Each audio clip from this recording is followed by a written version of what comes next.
அன்புள்ளம் கொண்ட தனுர் ராசி அன்பர்கள் அனைவருக்கும் எனது பணிவான வணக்கங்கள். தனுசு ராசின்றது காலபுருஷ தத்துவத்துல 9வது வீடா இருக்கு. தனுசு ராசி அப்படின்னு இந்த சிம்பிளே உங்களுக்கு தெரியும். வில்லும் அம்பும் எதுவுமே நேர்மையா செயல்படுவாங்க. எடுத்த காரியத்தை முடிக்காம இருக்க மாட்டாங்க. திரும்ப திரும்ப அதை பத்தின சிந்தனைகளே வந்துகிட்டே இருக்கும். இந்த ராசிக்கு அதிபதி குரு பகவான். இந்த ராசியில எந்த கிரகமும் உச்சமடைகிறதோ நீசமடைகிறதோ கிடையாது. இந்த ராசியில இருக்கக்கூடிய நட்சத்திரங்கள் மூலம், போராடம், உத்திராடம். இந்த மாசம் உங்க ராசிக்கு 3வது வீட்டுல சனி பகவான், 4வது வீட்டுல ராகு, சுக்கிரனும் புதனும் வக்ரமா இருக்கு. சூரியன் 15 தேதி வரைக்கும் இருக்கு. 15 தேதிக்கு மேல சூரியன் உங்களுக்கு 5வது வீட்டுக்கு போயிடுறாரு, மேஷ ராசி. அதே மாதிரி குரு பகவான் உங்களுக்கு 6வது வீட்டுல இருக்காரு. உங்க ராசியாதிபதி குரு பகவான் 6வது வீட்டுல இருக்காரு. செவ்வாய் 7வது வீட்டுல இருக்கு. கேது உங்களுக்கு தொழில் தானம் சொல்லக்கூடிய 10வது வீட்டுல இருக்கு. அது மட்டும் இல்லாம இந்த ராகு கேது வேற இந்த மாசம் பயிற்சி ஆயிடும். இந்த மாதிரி அதாவது வாக்கிய பஞ்சாங்கப்படி பயிற்சி ஆயிடும். சனியும் பயிற்சி ஆயிடும். சனி பயிற்சி, சனி பகவான் உங்களுக்கு 4வது வீட்டுல இருக்காரு. இதெல்லாம் உங்களுக்கு எந்த விதமான பலன்களை ஏற்படுத்தும்? உங்களுக்கு உடல் நலத்துல, வேலையில, தொழில்ல, குடும்பத்துல, இது மாதிரி எல்லாத்துலயும் எந்த விதமான பலன்களை ஏற்படுத்தும் அப்படிங்கறத இந்த பதிவுல பார்க்க போறோம். அது மட்டும் இல்லாம நீங்க உங்களுக்கு சாதகமா இருக்கக்கூடிய நாட்கள் எந்த நாட்கள்லாம் உங்களுக்கு சாதகமா இருக்கும், எந்த நாட்கள்லாம் உங்களுக்கு பாதகமா இருக்கும் அப்படின்றதையும் நமக்கு நிறைய பேர் வெளிநாட்டுலேருந்து கேட்குறீங்க. அது மாதிரி மலேசியாலையும் சரி, யூகே, யூஎஸ், கனடா, பிரான்ஸ், இது மாதிரி பல இடங்கள்லேருந்து கேட்குறீங்க. அப்போ உங்களுக்கு சாதகமான நாட்களையும் நான் இதில் இந்த வீடியோவில் சொல்லியிருக்கேன். இதை குறித்து வச்சுக்கோங்க. ஒரு இடத்துல நோட் பண்ணி வச்சுருந்தீங்கன்னா நீங்கள் நல்ல காரியங்கள் செய்யும்போது இது மிக மிக உதவியாக உங்களுக்கு ஒரு ரெடி ரெக்கனராக உதவியாக இருக்கும். வாங்க வீடியோக்குள்ளே போய் பார்க்கலாம். பொதுவாக தனுசு ராசியை பொறுத்தளவுல தனுசு ராசிக்கு வேலை தேடுறவங்களுக்கு இந்த புதிய வேலை வாய்ப்புகள் வரும். நீங்க ஏற்கனவே வேலை பார்த்துட்டு இருந்த இடத்துக்கே நீங்க திரும்ப போறதுக்கான வாய்ப்புகள் அதிகமா இருக்கு.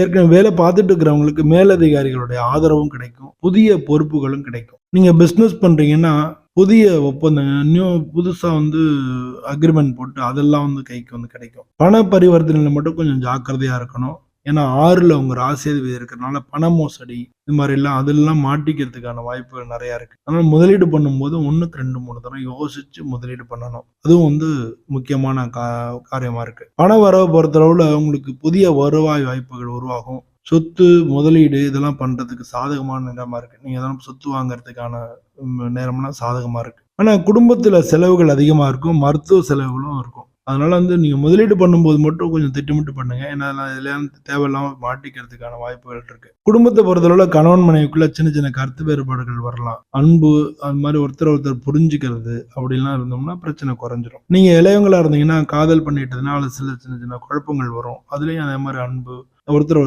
விட்டு கொடுத்து போறது அப்படின்ற மாதிரிலாம் இருந்ததுன்னா 2-3 நாள்ல சரியாயிடும். பெருசா நீங்க எடுத்து பண்ண வேணாம். உங்களுக்கு கல்யாணத்துக்கு பார்த்துட்டு இருந்தாங்கன்னா அந்த பேச்சுக்கள்லாம் சாதகமா முடிவெடுத்துக்கிற வாய்ப்புகள் தான் அதிகமா இருக்கு. உங்களுடைய உறவினர்களுடைய ஆதரவு கிடைக்கும். குடும்பத்துல மகிழ்ச்சியான நிகழ்ச்சிகள் நடக்கிறதுக்கான வாய்ப்புகள் அதிகமா இருக்கு. உங்களுடைய உடல் நலத்தை பொறுத்தளவுல இந்த மாசம் நீங்க கொஞ்சம் ஜாக்கிரதையா இருக்கணும். ஏன்னா நீங்க நெருப்பு ராசி. இந்த மாசம் சூரியன் உச்சமா வேற போறாரு. சூரியன் உச்சமா 9வது வீட்டுக்கு அதிபதி அவர் சூரியன் உச்சமா போறாரு. அதனால பல நல்ல காரியங்கள், புது தொடர்புகள், புது ஆரம்பங்கள் இதெல்லாம் நல்லபடியா நடக்கும்னா கூட இந்த மாசம் பின்பகுதியில நடக்கும்னா கூட இது ஹீட் உடம்புல சூடு உருவாக்கும். அதனால சூடு சம்பந்தப்பட்ட பிம்பிள்ஸ் வர்றது, கட்டி வர்றது, டீஹைட்ரேஷன் ஏற்படுறது, தண்ணி நிறைய குடிக்கணும், டீஹைட்ரேஷன் ஏற்படுறது, இது மாதிரி காரமான உணவுகளை தவிர்த்துறது, இதெல்லாம் நீங்க பண்ணிக்கிறது ரொம்ப நல்லது. அதனால உடல் நலத்துல கொஞ்சம் கவனமா இருக்கணும். உணவு கட்டுப்பாடு இருக்கணும். உடற்பயிற்சியும் செய்யணும். அது மாதிரி வேலை அதிகமா இருக்கிறதுனால மன அழுத்தங்களும் உங்களுக்கு வரலாம். ஆனா டெய்லி நீங்க தியானம், யோகா இது மாதிரிலாம் பண்ணீங்கன்னா அது உங்களுக்கு மிக மிக நல்ல பலன்களை உங்களை தேடி கொண்டு கொடுக்கும். இந்த மாசத்தை பொறுத்தளவுல வியாழக்கிழமை அன்னைக்கு குரு பகவானை வணங்குறது, அதுவும் கோயில்ல போய் விளக்கேத்தி வணங்குறது ரொம்ப ரொம்ப நல்லது. பசு மாடுகளுக்கு உணவு வழங்குறது நல்லது. டெய்லி விஷ்ணு சஹஸ்ரநாமம் நீங்க பாராயணம் பண்ணீங்கன்னா மிக மிக நல்ல பலன்களை உங்களுக்கு தேடி கொண்டு கொடுக்கும். நீங்க என்ன நினைச்சீங்களோ சாதிக்க முடியும். அது மாதிரி ஒரு விஷ்ணு சஹஸ்ரநாமம் அது உங்களால முடிஞ்சதுன்னா நீங்க பாராயணம் பண்ணீங்கன்னா நிச்சயமா எல்லாத்துலயும் சக்சஸ் உங்க பக்கம் தான். இந்த மாசம் ஏப்ரல் மாசத்துல உங்களுக்கு நல்ல அதிர்ஷ்டம் தரக்கூடிய நாட்கள், அதாவது சாதகமா இருக்கக்கூடிய நாட்கள் அப்படின்னா ஏப்ரல் மாசம் 2ஆம் தேதி, 6ஆம் தேதி, 12ஆம் தேதி, 18ஆம் தேதி, 25ஆம் தேதி, 30ஆம் தேதி இதெல்லாம் உங்களுக்கு சாதகமான நாட்களா இருக்கு. நீங்க தவிர்த்துக்க வேண்டிய, அதாவது டிலே பண்றது, குழப்பமா ஆறது, இந்த மாரி உங்களுக்கு நெகட்டிவா நடக்கக்கூடிய நாட்கள், அதாவது உங்களுக்கு சாதகமற்ற நாட்கள், தவிர்க்க வேண்டிய நாட்கள் அப்படின்னோம்னா, ஏப்ரல் மாசம் 4ஆம் தேதி, 10ஆம் தேதி, 16ஆம் தேதி, 22ஆம் தேதி, 28ஆம் தேதி. இதெல்லாம் உங்களுக்கு சாதகம் இல்லாத, பாதகமான நாட்களா இருக்கு.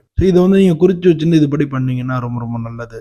நீங்க என்னுடைய இந்த வீடியோவ சப்ஸ்கிரைப் பண்ணீங்கன்னா, மாசம் மாசம் உங்களுக்கு இந்த மாரி எல்லா விதமான விஷயங்களுக்கான டிப்ஸ் கிடைக்கும். நீங்க இந்த வீடியோவ லைக் பண்ணுங்க. உங்க ஃப்ரெண்ட்ஸ், ரிலேட்டிவ்க்கு ஷேர் பண்ணுங்க. உங்களுடைய கமெண்ட்ஸ் இருந்ததுன்னா, அதையும் இதுல தெரிவிங்க. உங்க எல்லாருக்கும் நல்லதே நடக்கணும். கடவுள் உங்க கூட இருக்கணும். எல்லா விஷயத்திலும் நீங்க சக்சஸ் பண்ணணும். இதுதான் எல்லோருக்கும் நல்லதே நடக்கணும்ன்றது தான் என்னுடைய வேண்டுதல். நன்றி, வணக்கம்.